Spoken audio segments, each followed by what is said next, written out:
上周五，捷克裔导演米洛斯·福尔曼在美国因病逝世，享年86岁。他是上世纪70年代美国新好莱坞运动的重要导演。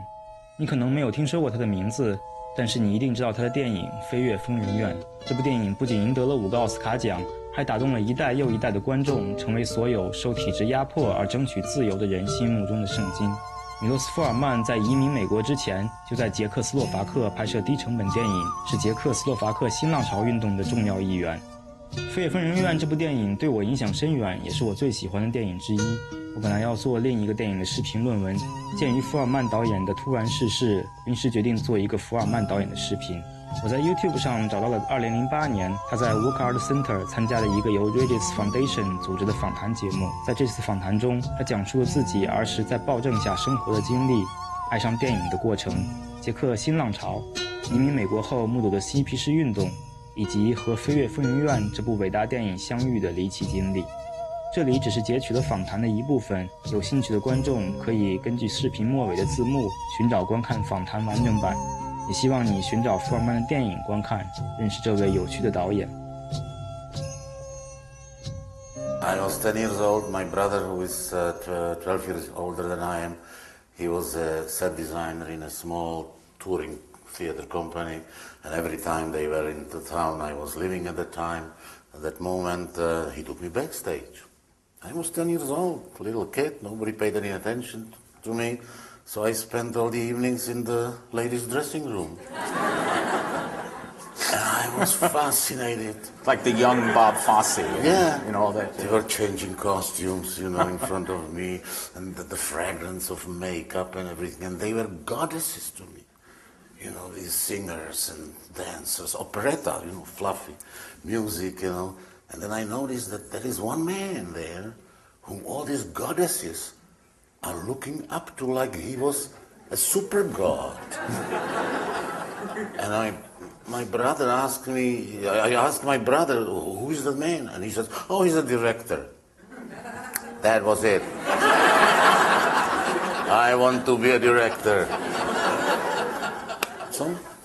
But 10 is also the age in which your mother was taken away by the Gestapo. Your father had already been taken away.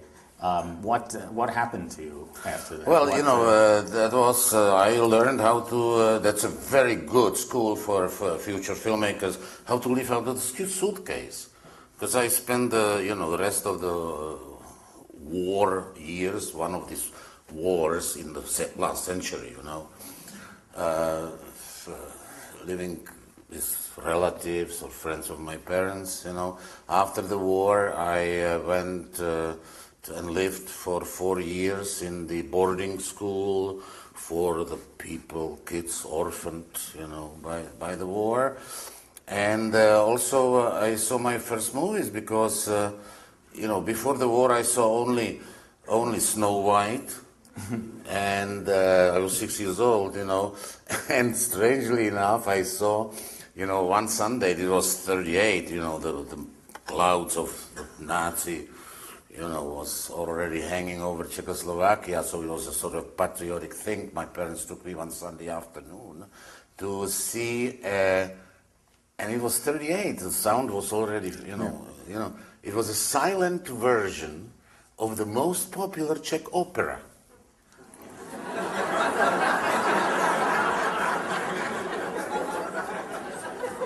It was better than you ever experienced.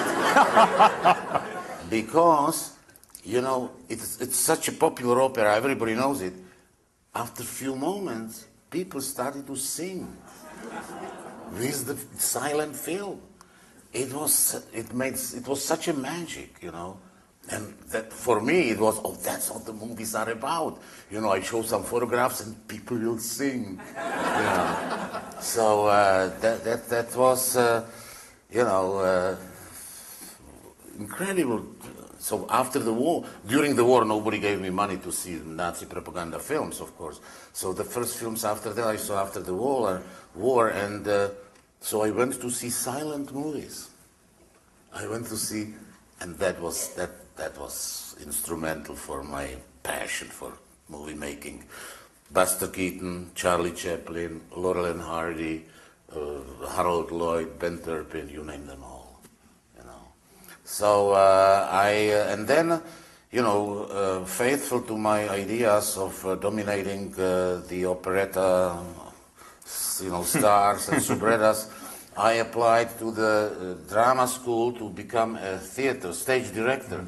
And unfortunately, or fortunately for me, I was not accepted. So I applied to the film school instead for the screenwriting department. And, well, you know, spending 4 years, 5 years, and seeing hundreds of films, talking to 4 or 5 in the morning with your friends from the school, you develop passion. And that's how it all started. Then I wrote some screenplays which were made into films by other directors, which I'm not saying that they are better or worse what I thought, but they were different from, you know, how I saw it when I wrote the screenplay. So I tried to do my own screenplays you know, myself as a director.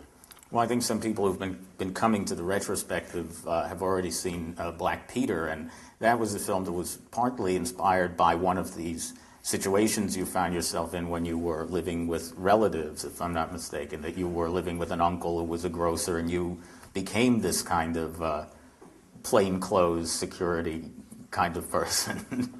No, I was not watching somebody who steals. I was stealing myself the sauerkraut. Okay, that's you know. I love to sit in the back room and you know, and here in one barrel there is sauerkraut and here is powdered sugar. So you take this. It was wonderful, wonderful.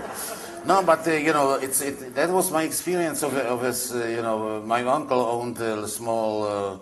You know, like a grocery store, and I spent my all afternoons after school there, and watching these people and like that.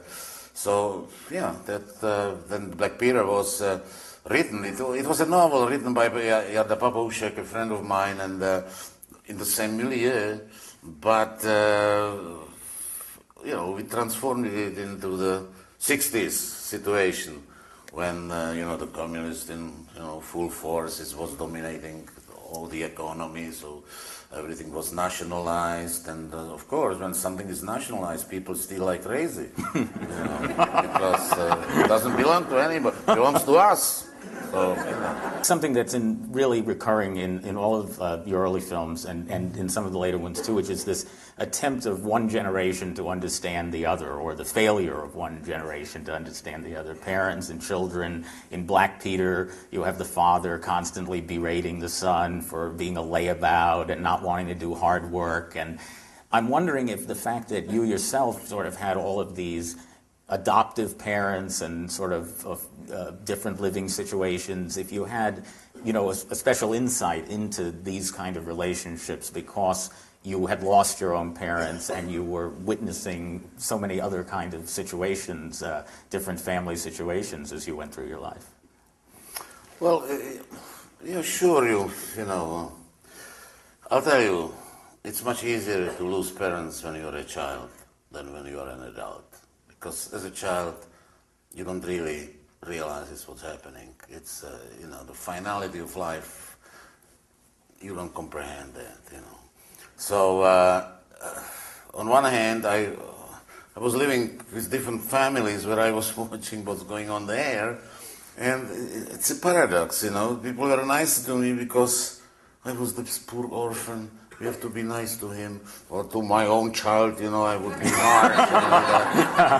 So it's an irony in it, you know, terrible irony, because of course, you know, so I had in some way easier life than once I lived in a family and they had a son and daughter. My God, I wouldn't want to be in their place, you know. But of course, you know, later after puberty, when you start to realize what's happening, and after the war, when because everybody sheltered me, you know, nobody told me. I was just, oh, your parents are in a camp, in a concentration camp. Well, only camp I knew was a Boy Scout camp, and nobody was telling me what's, you know, the horrors of which I learned after the war when I, you know, was reaching puberty and realized the tragedy. But at that times, you know, all I was it was a mixture of, the tragedy and comedy I saw around myself. So that's, I guess it's reflected somewhere. Now, you mentioned before briefly this special school that you were in for war orphans. You had quite some illustrious classmates in that school. Maybe you can mention and how they came to be there also. Well, that was an interesting school. It was founded right after the war for this purpose, to give education to orphans after the war. So the government gave a lot of money. So it became a wonderful space. It was a 15th century castle in Poděbrady, And so the director of the school had means to hire the best teachers, the best, things. And the school became envy of other parents who didn't have orphans. So the push, of course. So what happened was 1/3 of us were kids who were left without parents after the war. The other third were sons of the most powerful capitalists, and the last third was the sons of the most powerful communists. So, this was pretty volatile mixture, because some of the kids, who were orphaned during the war were really wild kids, living in the woods and like that. And then there was this, class struggle started, the sons of capitalists against the sons of communists, like that. Václav Havel was there, Ivan Passer was there, and, a few others, Jerzy Skolimowski was there, because his mother was a Polish cultural attaché, big communist position in Poland and like that. And, that was nice. But you didn't last all that long there. No, I had... No, it was a stupid prank, There was one kid which was quite a nice, quiet kid, but, well, his father was a big shot in Communist Party, big shot, And the guy, I don't know if he was so stupid or so lazy, For what any one of us would be failed, he could go, on and on, because before the final conference, his father always arrived and everything was fine. So we hated him, unjustly, because we hated him because of his father, basically, what he was doing, and we felt so unjust. So our revenge was that once a week or twice a week we had warm showers, and we all went into the shower, for 15 minutes, and soap yourself, and every time, he soaped himself, this kid, we surrounded him and urinated on him. Because when you are under the shower, you don't feel it. And, he was washing so he couldn't see. And one day, my back was to the door, in the middle of, doing this revenge thing, I suddenly noticed that everybody else surrounding this guy turned very quickly away. But I was there, and I looked, and there is standing the newly established communist watchdog among the professors. And, I didn't take it seriously, right, my guy. This was just a prank, right? The next morning, I go to the class, and suddenly the door opened, and comes somebody and says, Foreman, visit the director of the school. So I go to the director of the school and says, Miloš, don't go back to your class. Pick up your things from your, place, from your box in your bedroom, and leave. Leave, don't tell me where you are going. Here you have the paper that you are leaving the school. Go. So I went. What I found out that, there was that communist watchdog, that considered that like a terrorism act. Us speaking on this guy, was considered terrorism act, and therefore it would be very bad. So that's why I had to leave, finish school in Prague. And just my luck, I must say, because I was in Prague when I was still in the last year at the school. I was 17 years old, and I started this amateur theater with my friends. And then you go to the film school. You mentioned you wrote some scripts for other people. You also worked for a while as an assistant director. Well, that was, after the school, I worked on the show which a brilliant man, Alfred Radok, staged for the World Exposition in Brussels. And it was a big success in Brussels, so when we came back to Prague, the show was put on stage, and it was so unique that it couldn't be in a repertory theater. It had to play every night, so every night, some kind of revenue was coming back, some kind of royalties, and the communist bosses were because we were very, sort of nervous about it, so finally they throw us all out, so that they can replace our names and collect the royalties themselves.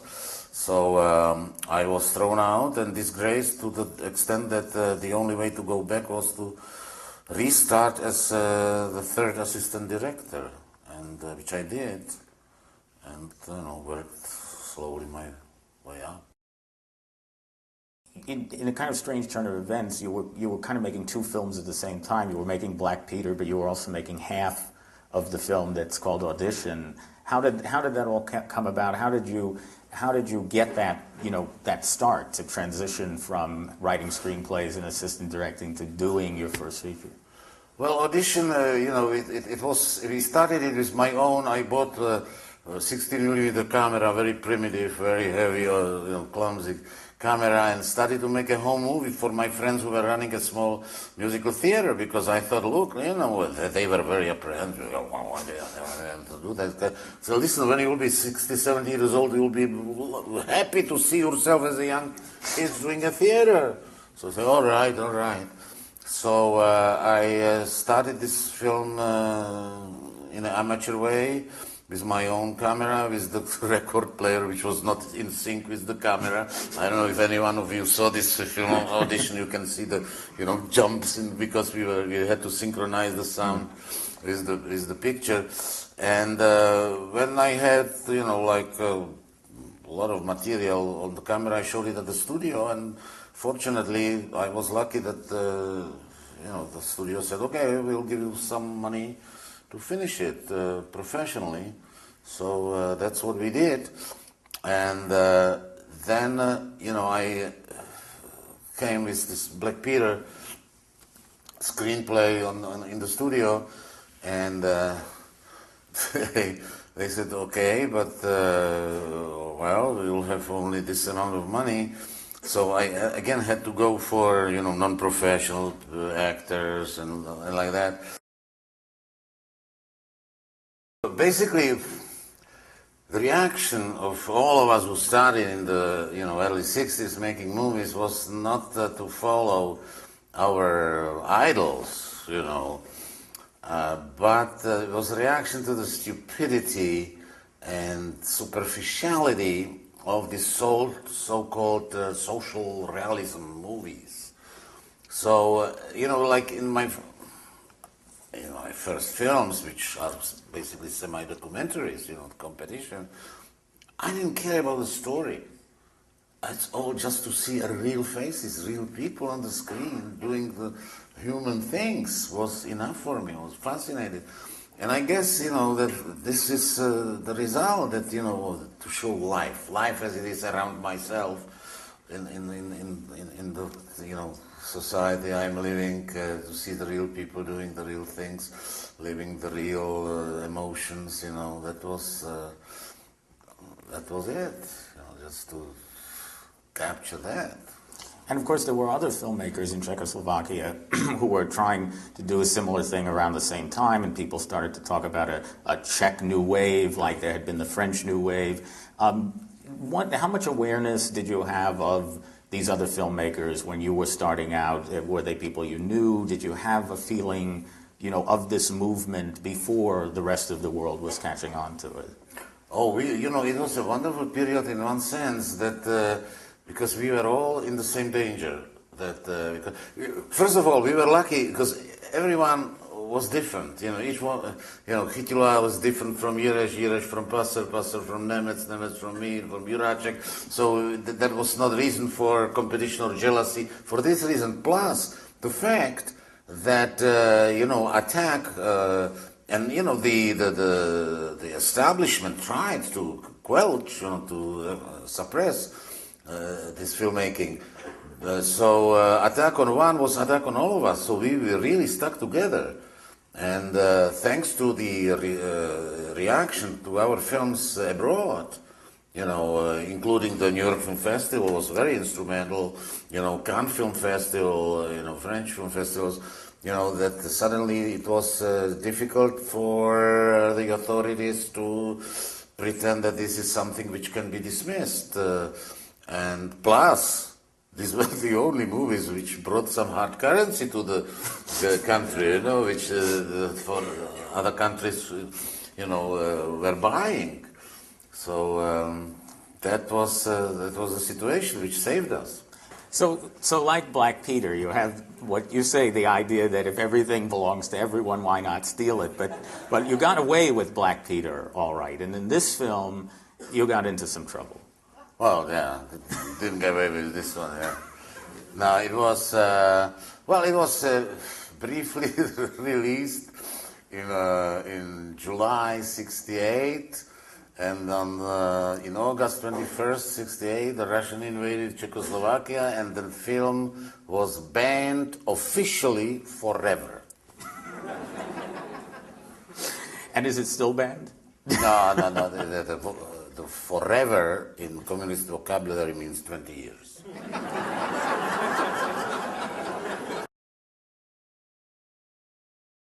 Loves of a Blonde, which was also nominated for the foreign language film, and then Fireman's Ball also, so that made Charlie Bluedorn, who was the CEO of Gulf and Western, to invite me and make a film in the United States. So I was legally, outside when the Russians invaded Czechoslovakia, and so finally I decided, because I knew that having this film banned forever, I wouldn't be able to continue work, unless I would conform and do something, make some propaganda communist movie. So I decided rather to stay, to emigrate.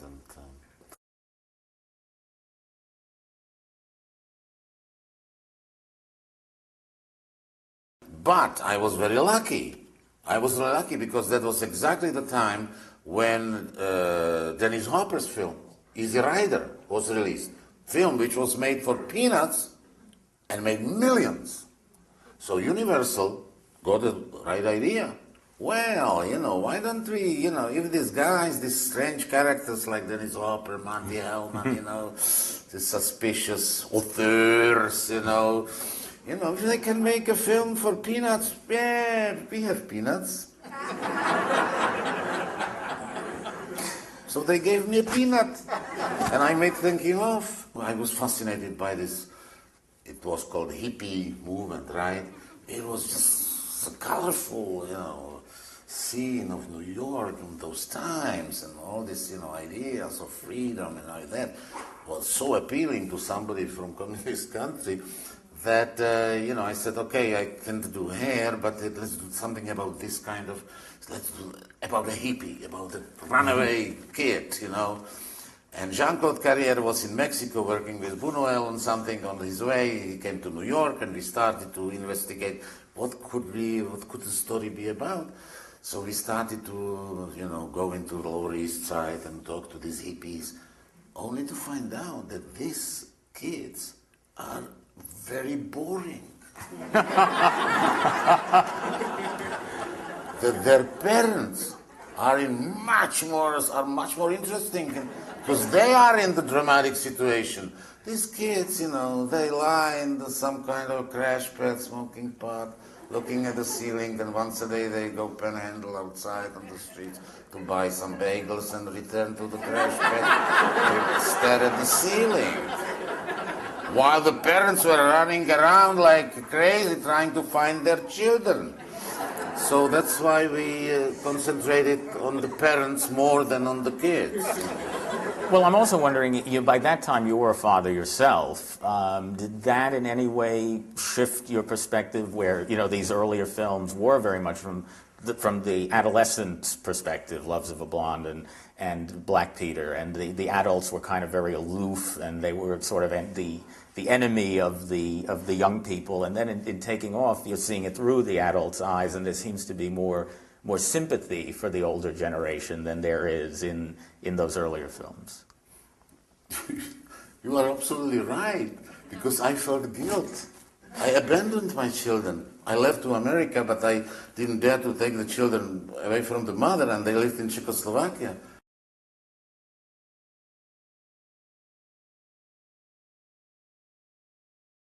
So, out of this guilt, I wanted them to, we parents who are really, because a lot of parents of these runaway children, the children run away, most of them, because they didn't feel love at home. They were neglected at home. And I felt the same guilt, So I wanted, if my sons will see this film, they will understand that I am a good man. You said that this was your first American film, but you have referred to it as your last Czech film. What did you mean by that? Well, it's, when you see this was my transition from working in totalitarian system in the free world. And the only way I knew how to make movies was the way I made them in Czechoslovakia. And when you see the whole film, you see, the story is paced deliberately, it's a lot of efforts of improvisation, and the ending, it was in those times when I thought it's very cool if film doesn't end, just stops, doesn't have an ending, this film just stops. And, that was not something which was very well accepted by American audience. Well, it's one of the curious things that the film was very successful around the world. It won the Grand Jury Prize in Cannes. It was nominated for several BAFTA awards. Yeah. But in America, it's still not a particularly well-known film. And even at the time, the studio didn't really support it very well. Was that a discouraging experience for you on your first try in America to have that sort of experience? Well, it was and it was not. The film was, for those times, was already in the 70s, the reaction of a lot of established people, towards 60s was, not very favorable. And there are some, politically incorrect things in the film, vulgarities, and this marijuana scenes was not very well, accepted, and that. And that was, film was, but it was interesting, It got relatively good reviews, except was panned up and down by two critics, both of them immigrants, one from Yugoslavia, one from Cuba, Oh, Go back and spit on your own country. One of them must have been John Simon. Yeah. Yeah. And so it was, on the other hand, this was, thanks to this film, the door opened to me, because suddenly I got the offer to make Cuckoo's Nest after the producers, saw this film and realized that this guy can finish a film in English language. So they offered me Cuckoo's Nest, and that, But that wasn't the first time that you had been considered to direct Cuckoo, was No, it? no, that was it's a very bizarre story. In 1962, Kirk Douglas bought the rights for the book. And he wanted to make the film and play McMurphy, you know. Strangely enough, he was at the height of his superstardom, right? He couldn't find financing in Hollywood to make the film about, mentally disturbed people. Nobody wanted to. So he commissioned a play. He was a stubborn man, Kirk. And to star on Broadway is the play. It flopped. And suddenly Kirk Douglas, had nothing to do, all the time on his hands. And because he was asked previously by President Kennedy to go on a goodwill tour into communist countries, so he said, okay, I have time, I'll go there. He came to Czechoslovakia. They showed him some films, Loves of a Blonde among them. At a small party, he came to me and said, he can send me a book, if I would read it and tell him if I would be interested to make a movie. And my God, tomorrow, of course, right away. And then he left, and I went every day to my mailbox. The book never came. 8 years later, the same book came, sent by the producer, Sol Zenz, and Michael Douglas, Kirk's son. When I met Michael, he told me that he didn't know at all that Kirk was sending me this book 8 years earlier. When I met Kirk, he said, you son of a gun, I sent you a book and you even didn't have a courtesy to answer. I said, I thought the same about you. You give me such an offer, you make me go crazy, and the moment you left the room, you forgot about it, right? No. What really happened was that he sent the book, but the censors at the customs confiscated the book and didn't tell him and didn't tell me, But that book came to me, from Michael Douglas, Karma. who didn't know about it. So, it's funny because when I got this offer to make Cuckoo's Nest, a friend of mine, an American friend of mine, told me, don't touch it, because, that's very dangerous, because it's, it's such Americana, and you can't really do it right, and if you flop with your first really film, that will be the end of the... I said, what are you talking, Americana? For you, it's a book, it's a literature, it's a fiction. But for me, it was reality. I lived it. Communist Party was my big nurse, telling me what to say, what not to say, how to behave, what to think, So it's what's the difference? So, and that's the same thing, because, yes, people can have different tastes, different colors, different, but human nature is the same everywhere. I lived under so many different social, systems, the Nazis, the communists, democracy and like that. And Whatever this is now. Whatever it is now, right? And